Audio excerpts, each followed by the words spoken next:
Be learning diploma in Bible first year module 9 lesson 10 10వ పాఠము మరణకరము కాని పాపము మరియు మరణకరమైన పాపము. మరణకరము కాని పాపము మరియు మరణకరమైన పాపము. పరిశుద్ధ గ్రంథంలో యోహాను గారు రాసినటువంటి మొదటి పత్రికలో ఈ సందర్భాలు మనకు కనిపిస్తున్నాయి. మరణకరము కాని పాపం ఒకటి ఉంది, మరణకరమైనటువంటి పాపం మరొకటి ఉంది. యోహాను గారు ఈ సంగతులను వ్రాసినటువంటి సందర్భానికి మనం వెళదాం. ముందుగా వాక్య భాగాన్ని మనం చదువుతాం, ఆ తర్వాత వాటికి అర్థమేమిటో తెలుసుకుందాం. యోహాను గారు వ్రాసినటువంటి మొదటి పత్రిక 5వ అధ్యాయము 16వ వాక్యం నుండి మీరు చూడండి. యోహాను గారు వ్రాసినటువంటి మొదటి పత్రిక 5వ అధ్యాయము 16వ వాక్యం నుండి, తన సహోదరుడు మరణకరము కాని పాపము చేయగా ఎవడైనను చూచిన ఎడల అతడు వేడుకొనును. అతని బట్టి దేవుడు మరణకరము కాని పాపము చేసిన వారికి జీవము దయచేయును. మరణకరమైన పాపము కలదు, అట్టిదాని గూర్చి వేడుకొనవలనని నేను చెప్పుటలేదు. సకల దుర్నీతియు పాపము, అయితే మరణకరము కాని పాపము కలదు. యోహాను గారు తన పత్రికలో ఇక్కడ మరణకరము కాని పాపము ఒకటి ఉందని తెలియజేశారు. అలాగే మరణకరమైన పాపము కూడా ఉన్నదని తెలియజేశారు. అయితే యోహాను గారు ఈ మరణకరము కాని పాపము మరియు మరణకరమైనటువంటి పాపములను గురించి ఎందుకు ప్రస్తావిస్తున్నారు? ఒక సహోదరుడు మరణకరము కాని పాపము చేసినప్పుడు మనము చూస్తే, ఒక సహోదరుడు మరణకరము కాని పాపము చేయగా మనము చూస్తే, ఆ సహోదరుని బట్టి, ఆ సహోదరుని గూర్చి మనము దేవుని వేడుకోవాలి. దేవా, ఇదిగో ఈ నా సహోదరుడు మరణకరము కాని పాపము చేశాడు, క్షమించు తండ్రి అని వేడుకోవాలి. అతని బట్టి దేవుడు మరణకరము కాని పాపము చేసిన వారికి జీవము దయచేయును. మనము వేడుకుంటే జీవం వచ్చేస్తుందంట. మనం వేడుకుంటే జీవం వచ్చేస్తుంది. అలాగే మరణకరమైన పాపము కలదు, అట్టివానిని గూర్చి వేడుకొనవలని నేను చెప్పుటలేదు అంటున్నారు. అట్టివానిని గూర్చి మీరు వేడుకొనవద్దు. మరణకరమైన పాపము చేస్తే మీరు వేడుకొనవద్దు. అలాగని సకల దుర్నీతియు పాపమే. అయితే మరణకరము కాని పాపము కలదు. మరణకరము కాని పాపము ఎవరైనా జరిగించినప్పుడు మీరు చూస్తే ఆ సహోదరుడు మరణము నొందకూడదని మీరు దేవునికి ప్రార్థించండి, అప్పుడు దేవుడు జీవాన్ని దయచేస్తాడు అని యోహాను గారు ఇక్కడ తెలియజేశారు. ఇక్కడ మనం తెలుసుకోవలసినటువంటి ప్రాథమికమైనటువంటి సంగతి ఏంటంటే, అసలు ఏ మరణాన్ని గూర్చి ఇక్కడ యోహాను గారు రాస్తున్నారు? మరణకరము కాని పాపము, మరణకరము అయిన పాపము. ఏ మరణాన్ని గూర్చి? రెండవ మరణాన్ని గూర్చి కాదు. భూమి మీద శరీర సంబంధమైనటువంటి జీవితంలో ఉన్నటువంటి మరణాన్ని గూర్చి యోహాను గారు ఇక్కడ తెలియజేస్తున్నారు. రెండవ మరణాన్ని మనం తప్పించగలమా? రెండవ మరణాన్ని తప్పించేది ఎవరు? యేసుక్రీస్తు ప్రభువే. గత పాఠ్యాంశాలలో మనం తెలుసుకున్నాం. పాపక్షమాపణ, పాపముల నుండి విడుదల, విమోచనము యేసుక్రీస్తు ప్రభువే అనుగ్రహించగలరు. నిత్య నరకాగ్ని నుండి మనల్ని తప్పించేది యేసుక్రీస్తు ప్రభువే. అయితే మన ప్రార్థన మరణము నుండి ఒక సహోదరుని తప్పించగలదు అంటే అది భూ సంబంధమైనటువంటి మరణం, శరీర సంబంధమైనటువంటి మరణం. ఆ మరణము నుండి మన ప్రార్థన ఆ సహోదరుని తప్పించి జీవము దయచేయును. ఉదాహరణకు, ఒక వ్యక్తి రోగగ్రస్తుడైపోయాడు అనుకోండి. ఆ రోగి కొరకు మనం వెళ్ళి ప్రార్థన చేస్తాం అనుకోండి, ఆ రోగి పాపములు క్షమింపబడి ఆ రోగి దేవుని వలన కరుణింపబడితే ఆ రోగము అతని నుండి విడిపోతుంది, ఆ రోగము వెళ్ళిపోతుంది, అతనికి జీవము అనుగ్రహింపబడుతుంది. అంటే అతడు ఆరోగ్యవంతుడు అవుతాడు. మీకు అర్థమవుతుందా? మరణకరము కాని పాపములు ఏవైనా సహోదరులు చేస్తే మనము చూచినప్పుడు, చూడకపోతే మనకు తెలియదు, మనము చూచినప్పుడు ఆ సహోదరుని గూర్చి మనము దేవుణ్ణి వేడుకోవాలి. దేవా, ఈ సహోదరుని కాపాడు, ఈ సహోదరుని బ్రతికించు, ఈ సహోదరిని బ్రతికించు. అప్పుడు దేవుడు మనము చేసిన ప్రార్థనను బట్టి, మనము నీతిమంతులుగా బ్రతుకుతున్నప్పుడు మనము చేసిన ప్రార్థనను బట్టి ఆ సహోదరుడు మరణకరము కాని పాపము చేయగా దేవుడు క్షమించి జీవమును దయచేస్తాడు.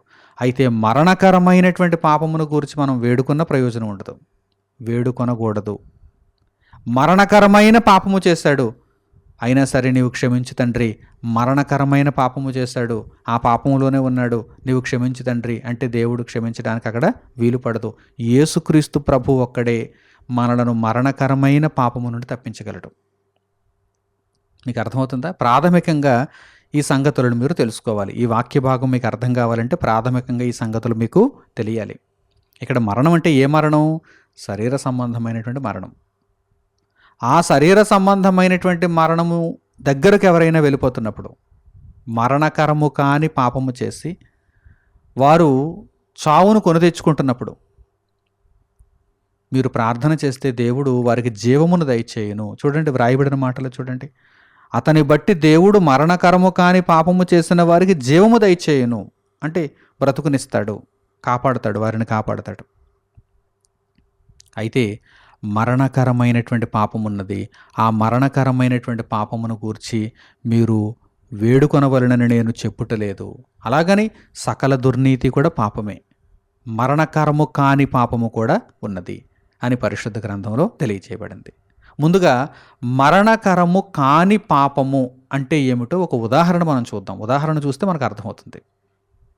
సకల దుర్నీతి పాపం, ఏ పాపము జోలికి కూడా మనం వెళ్ళకూడదు, పాపములో మనం పడకూడదు, ఏ పాపము జోలికి మనం వెళ్ళకూడదు.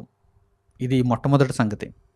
అయితే ఒకవేళ మనము మరణకరము కాని పాపం ఏదైనా చేస్తే, సహోదరుడు మనలను చూచి మనము మరణకరము కాని పాపములో ఉండుటను చూచి వేడుకుంటే దేవుడు ఆ మొర విని, ఆ ప్రార్థన విని మరణకరము కాని పాపము నుండి దేవుడు మనలను తప్పించి ఆ పాపము నుండి విడిపించి జీవమును దయచేస్తాడు.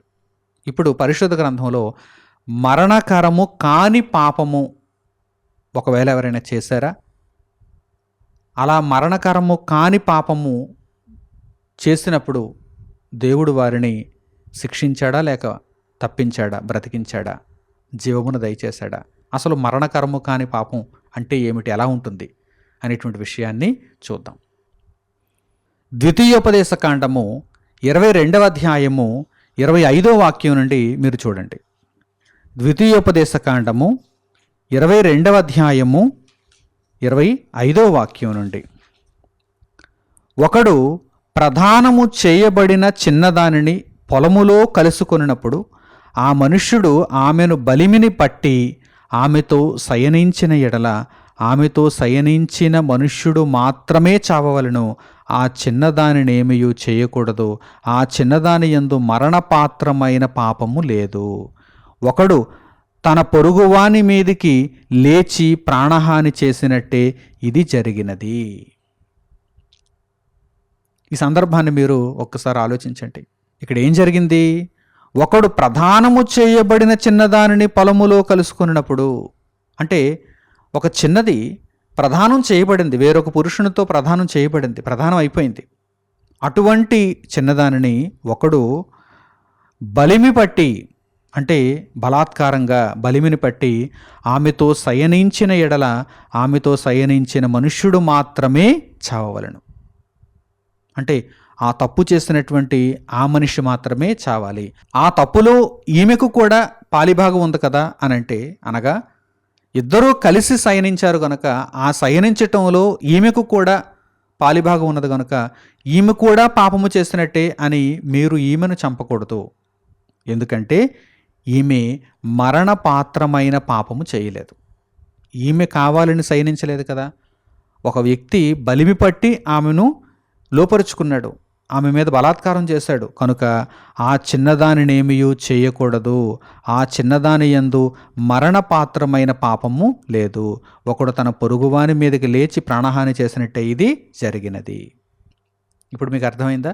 మరణకరము కాని పాపము అంటే మన ప్రమేయం లేకుండానే, ఒక వ్యక్తి ప్రమేయం లేకుండానే, ఒక వ్యక్తి తన హృదయపూర్వకముగా పాపము చేయాలనేటువంటి ఆలోచనతో లేకుండానే పాపములో పాలివాడైపోయాడు. అప్పుడు ఆ పాపం ఎటువంటి పాపం అన్నమాట? మరణకరము కాని పాపము. అప్పుడు మనము ఆ వ్యక్తిని గురించి దేవుని వేడుకోవాలి. అలాగే ఆ వ్యక్తి మరలా అటువంటి పాపములలో చిక్కుకొని పోకుండా మనము ఆ వ్యక్తికి చక్కగా వాక్యాన్ని నేర్పించాలి. ఇది మరణకరము కాని పాపము. మరి మరణకరమైన పాపం అంటే ఏమిటి? మరణకరమైన పాపం అంటే ఏమిటి? మరణకరమైన పాపం అనగానే దేవుని నుండి వారు వేరైపోతూ అనేకులను వేరు చేస్తూ ఉండేటువంటి పాపమును మరణకరమైన పాపము అని చెప్పచ్చు.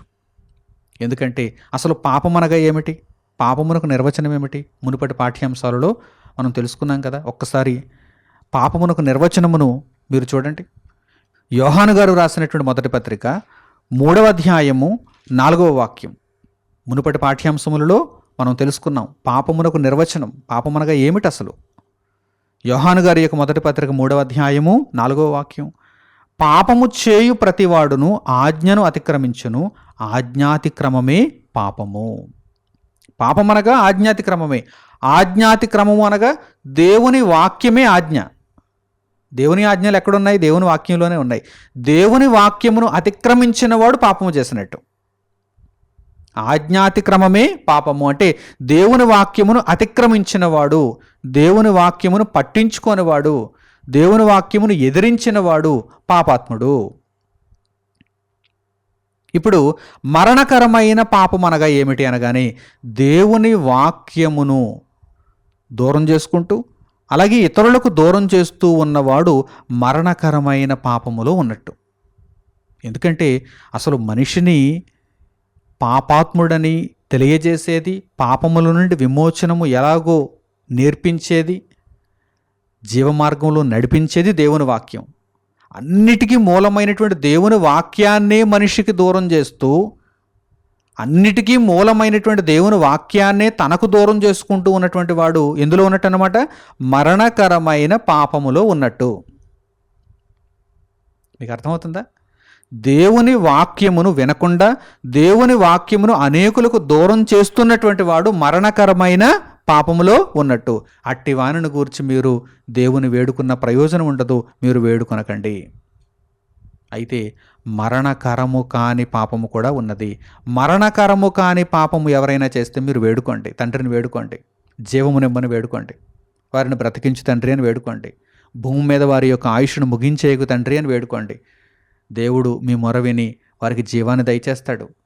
వారిని మరలా పాపములో చిక్కుకొనకుండా ఉండేటట్లుగా మీరు వారికి దేవుని వాక్యాన్ని నేర్పించండి. అయితే మరణకరమైనటువంటి పాపమును కొంతమంది చేస్తారు, కొంతమంది అంటే అనేక మంది చేస్తారు. ఏమిటా మరణకరమైన పాపం? దేవుని వాక్యము మనకు దేవుని గూర్చి బోధిస్తోంది, మనం పాపులమని మనలను హెచ్చరిస్తోంది, మనము పాప విమోచనం ఎలా పొందాలో మనకు తెలియజేస్తోంది. ఆ దేవుని వాక్యాన్ని నిరాకరిస్తే అదే అసలైనటువంటి మరణకరమైన పాపము. ఇశ్రాయేలీల కాలంలో దేవుడు మరణకరమైనటువంటి పాపమును గూర్చి కూడా ప్రస్తావింపజేశాడు. ద్వితీయోపదేశకాండము 29వ అధ్యాయము 16వ వాక్యం నుండి మీరు చూడండి. ద్వితీయోపదేశకాండము 29వ అధ్యాయము 16వ వాక్యం నుండి పరిశుద్ధ గ్రంథములో నుండి మీరు చూడండి. మనము ఐగుప్తు దేశమందు ఎట్లు నివసించితిమో, మీరు దాటి వచ్చిన జనముల మధ్య నుండి మనం ఎట్లు దాటి వచ్చితిమో మీరు ఎరుగుదురు. వారి హేయక్రియలను కర్రతోనూ రాతితోనూ వెండితోనూ బంగారముతోనూ చెయ్యబడిన వారి విగ్రహములను మీరు చూచితిరి గదా. ఆ జనముల దేవతలను పూజించుటకు మన దేవుడైన యెహోవా యొద్ద నుండి తొలగు హృదయము గల పురుషుడే గాని స్త్రీయే గాని కుటుంబమే గాని గోత్రమే గాని నేడు మీలో ఉండకుండునట్లును మరణకరమైన దుష్కృత్యమునకు అట్టి మూలమైనది మీలో ఉండకుండునట్లును నేడు ఈ నిబంధనను మీతో చేయుచున్నాను. మీరు ఐగుప్తు దేశంలో నుండి వచ్చారు, కనాను దేశాన్ని స్వతంత్రించుకున్నారు. ఐగుప్తు దేశాన్ని మీరు విడిచి కనాను దేశమును చేరేటంత వరకు మీరు మార్గంలో ఎంతోమందిని చూశారు. ఎందరో విగ్రహారాధికులు, ఎందరో దేవుని విడిచిపెట్టిన వారు, ఎందరో దేవుని వాక్యమునికి అవిధేయులైనటువంటి వారు, ఎందరో తమ ఇష్టాన్ని తాము నెరవేర్చుకునేవారు. వారందరి వలె మీలో ఒక పురుషుడు కానీ ఒక స్త్రీ కానీ లేక ఒక కుటుంబం కానీ ఒక గోత్రం కానీ ఉన్నట్టయితే మీలో అట్టి వారు ఉండకుండునట్లుగా ఇదిగో ఈ నిబంధన మీతో చేయుచున్నానని దేవుడు తన భక్తుని ద్వారా తెలియజేస్తున్నాడు. అట్టివారు ఒకవేళ దేవుని విడిచిపెట్టిన వారు ఎవరైనా ఉంటే గనుక అట్టివారు ఏం చేస్తున్నట్టు? మరణకరమైనటువంటి దుష్కృత్యము చేసినట్టు. ఏమంటే మరణకరమైనటువంటి పాపం అనగానే మీరు ఏదో ఏదో ఏదో పాపం వెతకవలసిన అవసరమే లేదు. దేవుని విడిచిపెట్టిన వారు, దేవుని వాక్యమునకు అవిధేయులైపోయిన వారు, దేవుని వాక్యమునకు భిన్నముగా మీరు ప్రవర్తించారంటే మీరు మరణకరమైన పాపంలో ఉన్నారని అర్థం. మరణకరము కాని పాపం అంటే మీ ప్రమేయం లేకుండా ఏదో ఒక పాపంలో మీరు చిక్కుకున్నారని అర్థం. అప్పుడు మీరు బ్రతికింపబడేటువంటి అవకాశం ఉంది. కానీ మరణకరమైన పాపములో మీరు చిక్కుకున్నారా? ఇక్కడ మరణము ఎలాగూ సంప్రాప్తిస్తుంది, కానీ నిత్య నరకాగ్నికి వెళ్ళిపోతారు. పాపక్షమాపణ లేకుండా నిత్య మరణమును మీరు పొందుతారు. యేసుక్రీస్తు ప్రభువు మీ జీవితములలో ఉదయించని పరిస్థితులలో మీరు చనిపోతే మీరు నిత్య నరకాగ్నికి తరలిపోతారని దేవుడు పరిశుద్ధ గ్రంథములో హెచ్చరిస్తున్నాడు. కనుక దేవుని వాక్యమును అతిక్రమించేటువంటి దుస్సాహసం చేయకూడదు. ఆజ్ఞాతిక్రమము పాపము, ఆజ్ఞాతిక్రమము పాపము.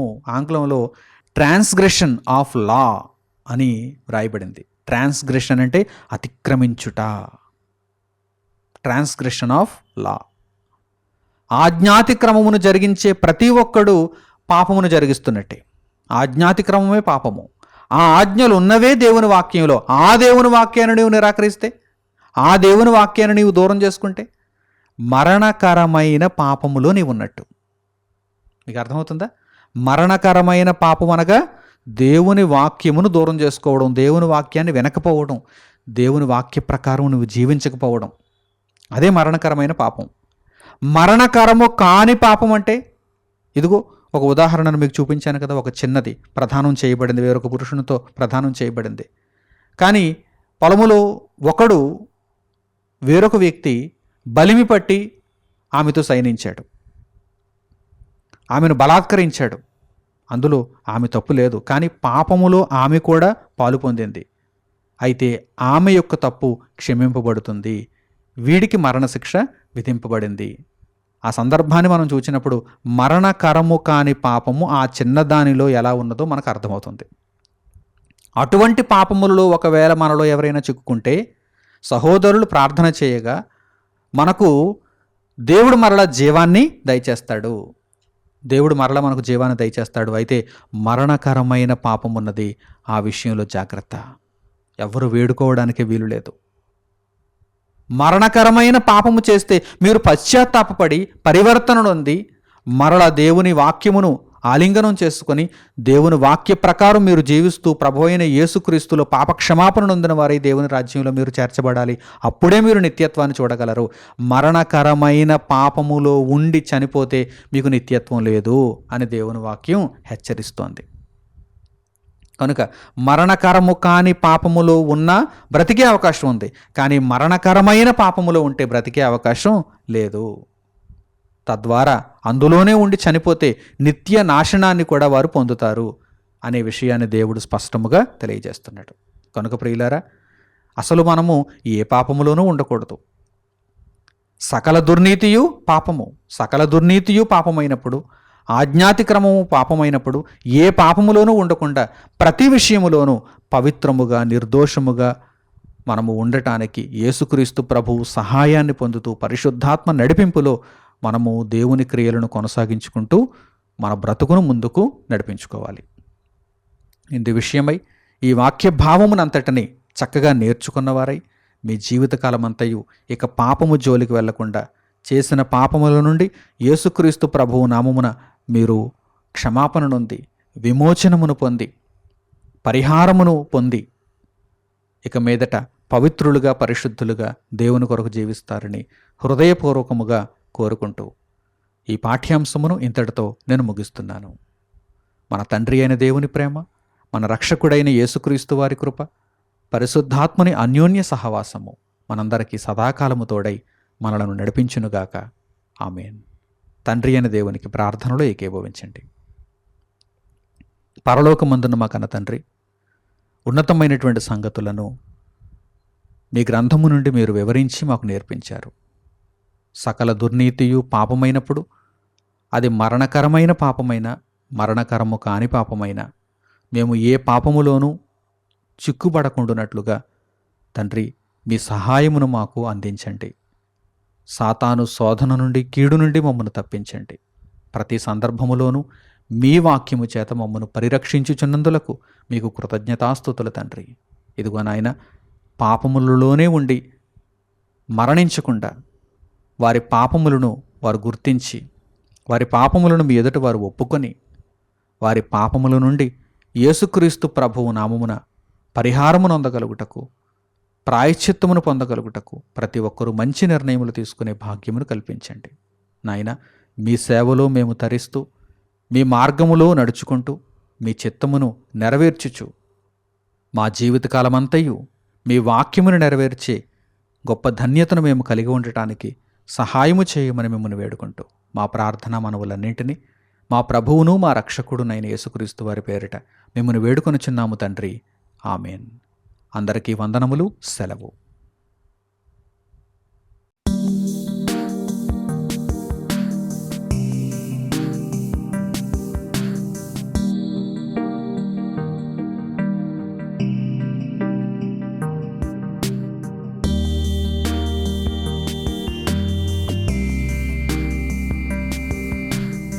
సహోదరులు మణికుమార్ గారు ప్రసంగించిన ఎన్నో ఆత్మ సంబంధమైన సంగతులను ఉచితముగా వీక్షించుటకు మా యూట్యూబ్ ఛానల్స్ ను తప్పక దర్శించండి. మా సమాచారమును ఎప్పటికప్పుడు తెలుసుకుని ఆత్మీయాభివృద్ధి నొందవలనంటే మా యూట్యూబ్ ఛానల్స్ ను సబ్స్క్రైబ్ చేసుకోండి. సత్వర నోటిఫికేషన్ల కొరకు సబ్స్క్రైబ్ బటన్ ప్రక్కనే ఉన్న బెల్ సింబల్ ను క్లిక్ చేయండి. మరిన్ని వివరములకు మీరు సంప్రదించవలసిన మా ఫోన్ నెంబర్స్ 8978414178 మరియు 8333927666. ధన్యవాదములు. ఈ కార్యక్రమమును అనేక మందికి పరిచయం చేయగలరని ఆశిస్తున్నాము. ప్రభువైన యేసుక్రీస్తు పేరిట మీకు శుభములు.